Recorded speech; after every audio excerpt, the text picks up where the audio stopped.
दोस्तों, स्वागत है आपके अपने YouTube चैनल अग्नि 24x7 में। जैसा कि आपको पता है कि मध्य प्रदेश सब इंजीनियरिंग एग्जाम के पिछले 8 महीनों के करंट अफेयर की सीरीज चल रही है। इस सीरीज में हम आज कुछ आगे के इंपॉर्टेंट क्वेश्चनों का डिस्कशन करेंगे। उससे पहले आप चैनल को सब्सक्राइब कर लीजिए, साथ ही अपने दोस्तों के साथ शेयर करना ना भूलें।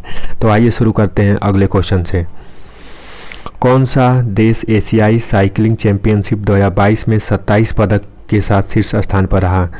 तो यह शीर्ष पर रहा जो कि जापान, जो कि रहा शीर्ष पर 27 पदक पाने के बाद शीर्ष पर रहा। जापान की कैपिटल है टोक्यो। उसके बाद जापान की करंट अफेयर है शिंजो अबे, जो कि वहाँ के प्राइम मिनिस्टर थे, उनकी डेथ हो चुकी है। उसके बाद चीन, जो कि भारत का पड़ोसी देश थे, और चीन की कैपिटल है बीजिंग।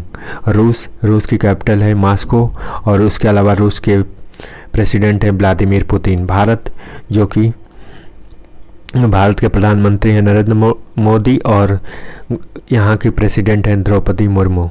भारत की राजधानी जो कि नई दिल्ली है, और भारत में करेंसी जो कि रुपया चलता है।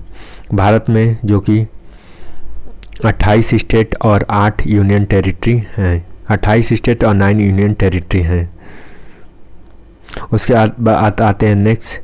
और रक्षा मंत्रालय और गृह मंत्रालय द्वारा अग्निवीरों के लिए 4 साल की सेवा के बाद कितने प्रतिशत नौकरी आरक्षित करने की घोषणा की है? तो डिफेंस मिनिस्ट्री ने अग्निवीरों को 4 साल नौकरी करने के बाद कितने % रिजर्वेशन देने की बात कही है? तो ये कही है 10%। और 10% और किसको रिजर्वेशन दिया जाता है? तो EWS को, इकोनॉमिक वीकर सेक्शन को दिया जाता है। तो 10% रिजर्वेशन जो कि रक्षा मंत्रालय देगा अग्निवीरों के लिए। उसके बाद कौन सा अंतर्राष्ट्रीय खिलाड़ी वनडे इतिहास में 99 रन पर स्टंप आउट होने वाला दूसरा क्रिकेटर बन गया? तो वनडे इतिहास में 99 रन पर स्टंप आउट होने वाला दूसरा क्रिकेटर कौन सा खिलाड़ी बना? तो ये बने जो कि डेविड वार्नर बने।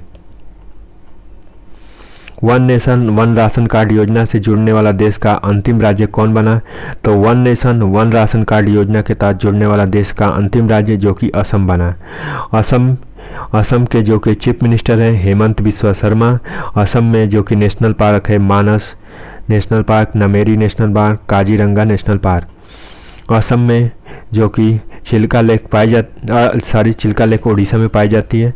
उसके बाद असम जो कि भारत का एक प्रमुख स्टेट है। असम में जो कि डांस होते हैं बिहू। उसके बाद बिहू जो कि फेस्टिवल यहाँ का फेमस है।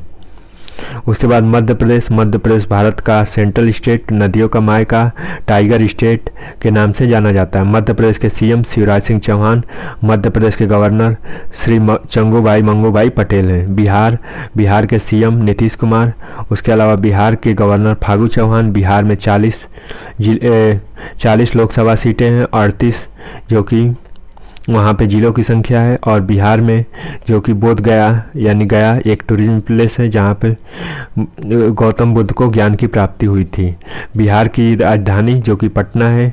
उसके अलावा बिहार जो कि एक ओल्ड स्टेट है, और बिहार की स्थापना दिवस जो कि 22 मार्च को होता है। उसके बाद हिमाचल प्रदेश की बात करते हैं। हिमाचल में एक योजना चली है नारी को नमन योजना, जो कि महिलाओं से रिलेटेड है। किस राज्य सरकार ने भारतीय बधिर क्रिकेट संघ को आयोजित पहली बार अंडर-19 T20 अंतर्राष्ट्रीय क्रिकेट चैंपियनशिप का खिताब जीता? तो यह खिताब जो कि जीता आंध्र प्रदेश ने यह जीता। आंध्र प्रदेश भाषा के आधार पर बनने वाला पहला स्टेट था जो कि 1953 में बना था। उसके बाद आंध्र प्रदेश में अब 13 जिले थे पहले, और 13 जिले नए जिले बने हैं। तो इस समय आंध्र प्रदेश में 26 जिले हो गए हैं। उसके बाद पंजाब की बात करें तो पंजाब के CM भगवंत मान सिंह हैं, और अंडर-19 T20 अंतर्राष्ट्रीय क्रिकेट चैंपियनशिप का खिताब जो कि आंध्र प्रदेश राज्य ने जीता। भारतीय जनता पार्टी ने किसे राष्ट्रपति चुनाव के लिए नामित किया? तो राष्ट्रपति चुनाव के लिए नामित जो कि द्रौपदी मुर्मू को किया। द्रौपदी मुर्मू जो कि संथाल कम्युनिटी से आती हैं, भारत की 15वीं राष्ट्रपति होंगी। उसके अलावा उससे पहले जो कि ये झारखंड राज्य की गवर्नर थी। और द्रौपदी मुर्मू किस स्टेट से आती हैं? तो ओडिशा स्टेट से आती हैं। एक बार फिर से रिकॉल करते हैं। द्रौपदी मुर्मू जो कि संथाल कम्युनिटी से आती हैं, ये झारखंड की पूर्व गवर्नर थी, और ये भारत की 15वीं जो कि प्रेसिडेंट बनेंगी। उसके अलावा ओडिशा राज्य से आती हैं। उसके अलावा दूसरा फैक्ट, ये भारत की सेकंड महिला प्रेसिडेंट बनेंगी। फर्स्ट महिला प्रेसिडेंट कौन थी? तो प्रतिभा देवी सिंह पाटिल थी। किस भारतीय औद्योगिक प्रौद्योगिक संस्थान ने सेप्टिक टैंक को साफ करने के लिए रोबोट विकसित किया है? तो रोबोट विकसित करने वाला राज्य कौन सा है? तो ये IIT मद्रास है। हाल ही में किस राज्य सरकार ने एनम एथुकम्मम योजना की शुरुआत की? तो एनम एथुकम्मम योजना की शुरुआत जो कि तमिलनाडु सरकार ने की, और तमिलनाडु की स्थापना 2 जून 2014 को होता है। उसके अलावा यहाँ के चीफ मिनिस्टर MK स्टालिन है। यहाँ का जो कि विधानसभा हैदराबाद में है, और तमिलनाडु जो कि डेवलपिंग स्टेट है। तो यहाँ पे एनम एथुकम्मम योजना की शुरुआत हुई। किस राज्य सरकार ने सबसे बड़ा सबसे आधुनिक विमान वाहक पोत फुजियाना लॉन्च किया? किस देश ने? तो सबसे जो कि फुजियाना लॉन्च किया, तो ये कौन सा देश लॉन्च कर सकता है? तो ये लॉन्च करेगा चीन। उसके बाद विश्व सिकल सेल दिवस। तो विश्व सिकल सेल दिवस जो मनाया जाता है, ये कब मनाया जाता है? तो ये मनाया जाता है जो कि 19 जून को। उसके बाद 22 मार्च को कौन सा दिवस मनाया जाता है? तो 22 मार्च को वाटर डे मनाया जाता है। उसके अलावा 11 जुलाई को कौन सा दिवस मनाया जाता है? तो 11 जुलाई को जो मनाया जाता है वो है पॉपुलेशन डे। 29 जुलाई को मनाया जाता है कौन सा डे? तो स्पोर्ट डे, मेजर ध्यानचंद के जन्मदिन पर मनाया जाता है। 28 फरवरी को साइंस डे, जो कि CV रमन ने रमन इफेक्ट की खोज की थी। 26 नवंबर को कॉन्स्टिट्यूशन डे के रूप में मनाया जाता है। तो 26 नवंबर को कॉन्स्टिट्यूशन डे के रूप में सेलिब्रेट करते हैं। फीफा 70 महिला विश्व कप का आयोजन किस देश में किया जाता है?